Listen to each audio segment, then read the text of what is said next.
What's up, you guys? Steven here for Off the Shelf Movie Night to talk to you about physical media, about Blu-rays and 4Ks, and the way we like to buy and own our movies and TV shows and documentaries, all that stuff. If you're new here and you haven't subbed me up, please do so. Hit that notification bell so you'll stay up to date about when I post, because my posting schedule is ridiculous. Anyway, I'm here to talk about the community, our collecting community here on YouTube. Specifically, I want to talk about Mid-Level Media. Ken over at Mid-Level Media does these month-long viewing events where he'll pick a subject or a genre or an actor or whatever and focus for a month of viewing on that particular element of film. I participated with him in the Western, which started the year off. I participated in Buddy Cop. I missed, I think it was 1984 was the last one, but I'm back. This one is a really fun one. What he's doing for April is Sylvester Stallone movies. So this is a really cool project because Sylvester Stallone has a crazy filmography.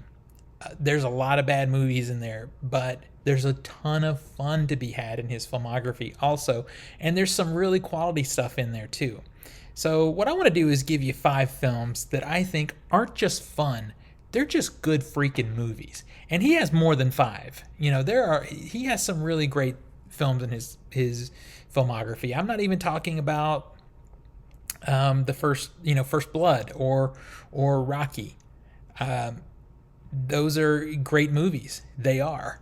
I'm going to talk about some other movies in his filmography, but you may hear some familiar names. So let's get to it. You know, I kind of already mentioned Rocky, so I want to just get to it. And I want to recommend that you take a look at the 2006 Rocky Balboa. What he decided to do with that franchise, because it had gone, crazy. He's done so many films in that franchise. I got a lot of respect for him because he came back and said, let's just end the franchise. And I can do it. I can give you a film. I can write a film that bookends my original movie.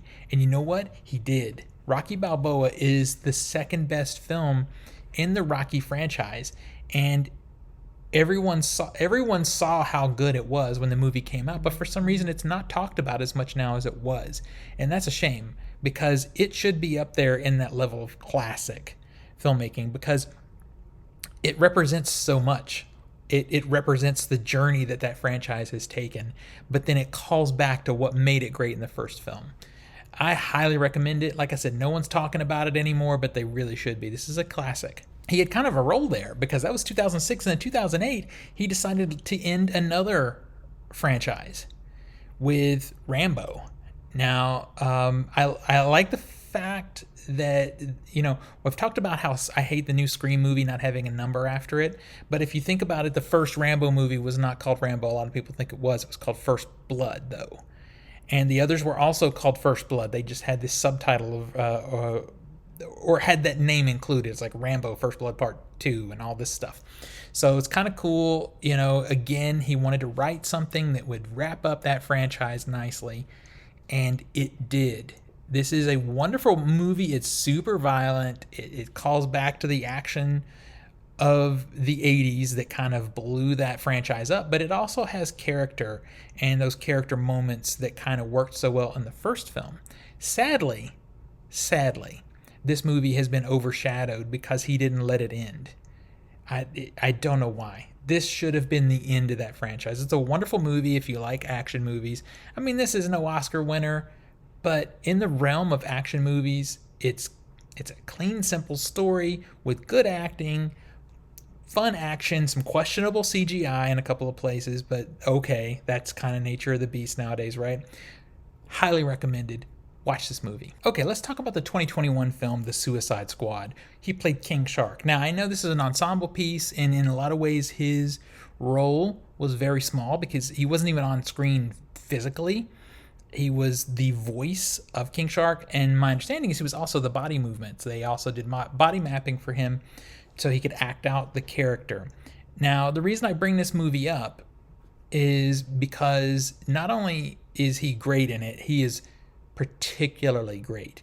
His character often steals scenes that probably weren't meant to be stolen. It's just, it's base level entertainment in a lot of ways. It's almost fart joke level. In fact, it is kind of fart joke in the fart and dick joke level. It's very adolescent boy humor, but James Gunn knows how to make it work for everybody, and that movie's a ton of fun. And he stole that movie in the scenes where he was featured, so I think it counts. So I want to go back to, you know what? I'm going to save that one. I was gonna talk about another one, but I want to save the best for last. I'm honestly going to save the best for last. I want to go to 1981 for the movie. I don't have a picture here. I'm gonna hold this baby up. I'll put it there where I would put the picture.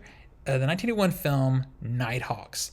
I had this as a choice during Buddy Cop also because it features, he's not on the cover here, but it features Stallone and Gregory Hines as cops trying to stop a terrorist played by Rutger Hauer.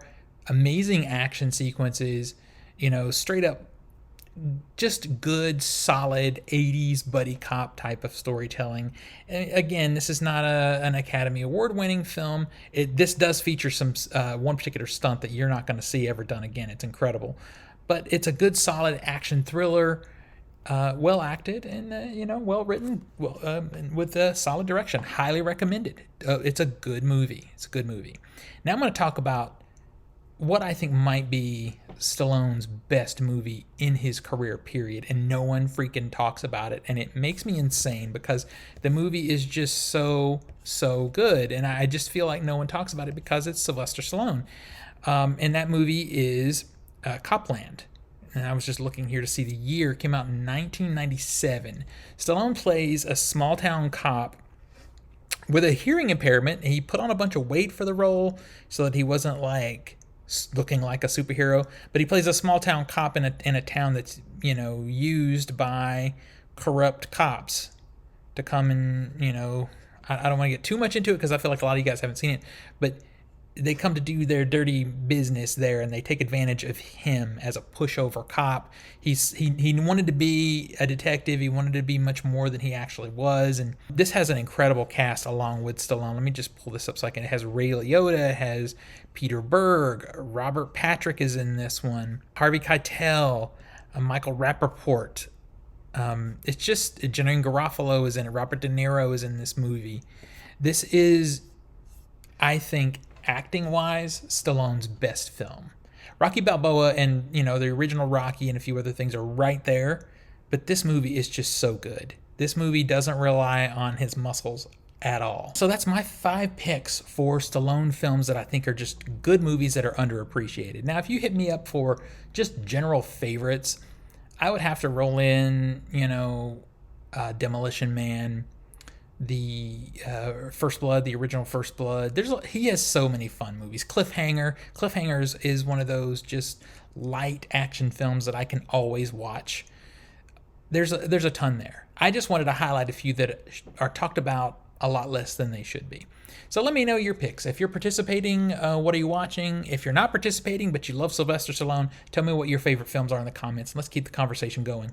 Till next we meet, pull something cool off the shelf, share it with your friends and family, and remind them why physical media, smack the mic, is the best way to watch films and TV at home. I'll see you guys on the next one.